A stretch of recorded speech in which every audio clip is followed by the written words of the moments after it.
অসমের রাজ্যপাল গুলাবচাঁদ কাটারিয়া বুধবার 3 দিনের বরাক উপত্যকা কার্যসূচির শেষ দিনে শিলচর মেডিকেল কলেজ ও হাসপাতাল চত্বরে নির্মীয়মান ক্যান্সার হাসপাতাল ভবনের কাজ পরিদর্শন করেন।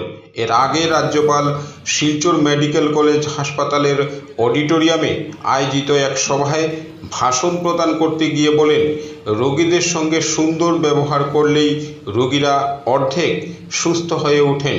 তিনি বলেন, চিকিৎসা ক্ষেত্রের মূল ভিত্তি হচ্ছে ব্যবহার। চিকিৎসকদের তাই এক্ষেত্রে তাদের বিশেষ জোর দেওয়া উচিত।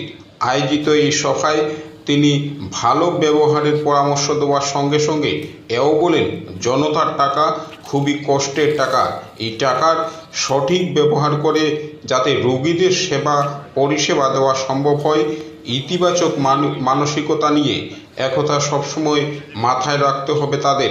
চিকিৎসকদের উদ্দেশ্যে তিনি আরও বলেন, তাদের কাজ করার জন্য শক্তি সঞ্চয় এবং সময়ের মূল্য বোঝাটা খুবই জরুরি। এতেই উন্নতি হবে প্রতিষ্ঠানের। রাজ্যপাল আরও বলেন, তিনি খুদ ধরতে আসেননি, চিকিৎসকরা যেন তাকে রাজ্যপাল নয় নিজেদের সহযোগী হিসেবে ধরে নেন। শুধু খুদ ধরার মানসিকতা থাকলে ভালো কাজ করা যায় না। তিনি বলেন, এটা আমাদের দুর্ভাগ্য যে সারা ভারতে বিভিন্ন হাসপাতালের শৌচালয়ের অবস্থা খুবই শোচনীয়। তাই সবার আগে জরুরি হাসপাতালের শৌচালয়ের অবস্থা ঠিক করা। শৌচালয় পরিষ্কার থাকলে পরিষ্কার থাকবে সারা হাসপাতালই। মেডিকেলের অধ্যক্ষ ডাক্তার ভাস্কর গুপ্ত, সুপারিনটেন্ডেন্ট বিশ্বদীপ চৌধুরী, পরিচালন সমিতির অধ্যক্ষ মন্ত্রী পরিমল শুক্লবৈদ্য, পরিচালন সমিতির উপাধ্যক্ষ সাংসদ ডাক্তার রাজদীপ রায়, কাছাড়ের জেলাশাসক রোহন কুমার ঝা সহ কিছু চিকিৎসকের উপস্থিতিতে রাজ্যপাল আরও বলেন, একসময় তিনি শিক্ষকতা করেছেন, পরবর্তীতে রাজনীতি করতে করতে এসে পৌঁছেছেন আজকের এই অবস্থানে। গোটা কর্মজীবনে তার উপলব্ধি হয়েছে সেবা, মিষ্টি কথা বলা এবং ভালো ব্যবহারই একজন প্রকৃত মানুষ তৈরি করতে পারে। শিলচর থেকে शिवाजी दौरेर रिपोर्ट, दैनिक खबर। अब मिलने का सौभाग्य मुझे प्राप्त हुआ। मैं आप सबका बहुत बहुत आभार हूँ। अभी माननीय मंत्री महोदय परिमल जी ने भी, जो यहाँ के चेयरपर्सन भी हैं, उन्होंने अपनी बात कही। इससे पहले यहाँ के MP साहब ने भी, राजदीप जी ने भी, जो यहाँ के स्टूडेंट हैं, आपको बहुत बहुत धन्यवाद कि जिस महाविद्यालय में आप पढ़े हैं, आज उसी के एक विद्यार्थी, पूर्व विद्यार्थी के रूप में आप सांसद बन करके हमारा मार्गदर्शन कर रहे हैं। आपका बहुत बहुत स्वागत। मुझे खुशी है कि सभी लोगों ने हिंदी में बोलने की कोशिश की और आपके प्रिंसिपल साहब गुप्ता जी ने भी इसकी शुरुआत की। थोड़ा आपको लगा तो अटपटा होगा, लेकिन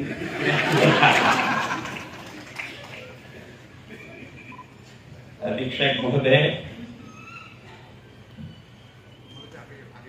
और हमारे यहाँ के DC श्री रोहन जी, आप सभी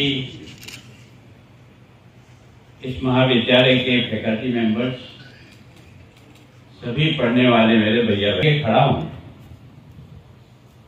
भगवान के बाद अगर किसी की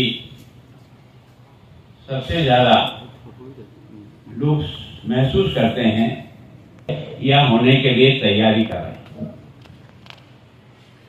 निश्चित रूप से जिस यात्रा में से आप निकले हैं, मुझे बताया कि 68 में महाविद्यालय की स्थापना हुई है। इसके 50 वर्ष भी आपने मनाए हैं। के लिए सारी दुनिया और देश आपका बहुत बहुत अभिनंदन करती है। कई बार हमको लगता था कि हम परिवार के लोग होते भी अपने परिवारजनों से मिलने में घबराते थे कि पता नहीं हमको कहीं चिपक जाएगा, लेकिन आप लोगों ने उनकी चिकित्सा करके और उनको जिस ढंग से बचाया है, वास्तव में आपका जितना अभिनंदन किया जाए उतना कम पड़ता है। संपूर्ण देश के इस मेडिकल डिपार्टमेंट के जितने भी लोग हैं चाहे वो 4th क्लास और सफाई कर्मचारी क्यों न हो, उन सब की सेवा ने वास्तव में इस देश को एक चमत्कारिक रूप में खड़ा कर दिया। उसके लिए मैं आपका अभिनंदन करता हूँ। मैं सोचता हूँ कि देश के प्रधानमंत्री ने प्रयत्नपूर्वक 2 वैक्सीन तो निकाल दी, लेकिन 2 वैक्सीन को लगाना भी कोई सामान्य बात नहीं। वो समय मैंने भी अपने राजस्थान में देखा, मेरा भी अनुभव है।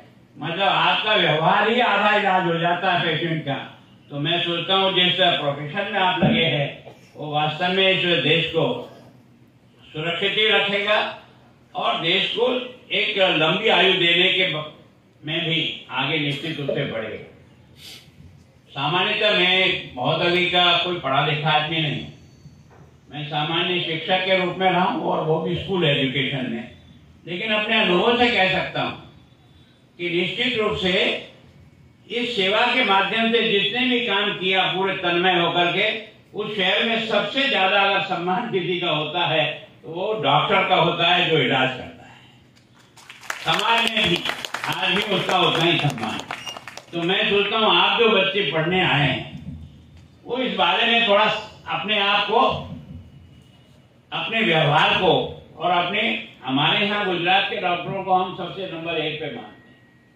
हम राजस्थान के हैं लेकिन फिर भी हम ऐसा मानते हैं कि डॉक्टर पेशे में गुजरात का डॉक्टर हमारे यहाँ राजस्थान से बहुत आगे है। उसका एकमात्र कारण उसका व्यवहार, उसका मीठा बोलना, उसका बहुत अच्छे ढंग से व्यवहार करना। तो मैं सोचता हूँ पेशेंट को आते ही आधी बीमारी उसकी गायब हो जाती है केवल और केवल व्यवहार से। और एक तले हुए रहें, गुस्से में रहें, उठापटक करते रहें तो आधा मरीज तो भाई डाउन हो जाता है। तो मैं सोचता हूँ इस बारे में जरूर कोशिश करें और इसके लिए मैं सोचता हूँ कि मेडिटेशन करने का काम आप जरूर करें, ताकि आपका मानसिक जो है ना वो बिल्कुल सही सलामत और अच्छे ढंग से अगर रहेगा तो आप बहुत अच्छी प्रकार से अपने इस व्यवसाय को आगे बढ़ा सकें। ये देश का सौभाग्य मानता हूँ। मैं भी इतने वर्षों से राजनीति में हूँ। पूरे राजस्थान में 7 मेडिकल कॉलेज थे और अब देश के प्रधानमंत्री जी ने तय किया कि हिंदुस्तान के प्रत्येक जिले में मेडिकल कॉलेज होगा। जो आपके यहाँ 3 मेडिकल कॉलेज से आज 12 हुए हैं और 24 के बारे में आप कह रहे हैं। तो मैं सोचता हूँ इस प्रोफेशन को देश के प्रधानमंत्री ने कितनी प्रमुखता दी, जो आवश्यकता हम महसूस करते थे, है ना। गांव में हम इसी बात का अनुभव करते थे कि अस्पताल तो है पर डॉक्टर नहीं है, अस्पताल तो है पर पैरामेडिकल स्टाफ नहीं है, और बिना स्टाफ के और बिना पैरामेडिकल के कोई इलाज नहीं हो सकता है। और मैं सोचता हूँ कि इस दृष्टि से आपने इस क्षेत्र में जिस प्रकार से आगे बढ़ने का प्रयास किया, लगभग आपकी ट्रेंड 1000 के आसपास है, पीजी और दोनों मिलाकर। तो मैं सोचता हूँ कि एक तरह से इतने डॉक्टर आप तैयार कर रहे हैं, इतने गाँव की आवश्यकता है आज भी। मैं सोचता हूँ इस दृष्टि से मैं केवल और केवल कोई भाषण देना, उपदेश देने के लिए नहीं आया। मैं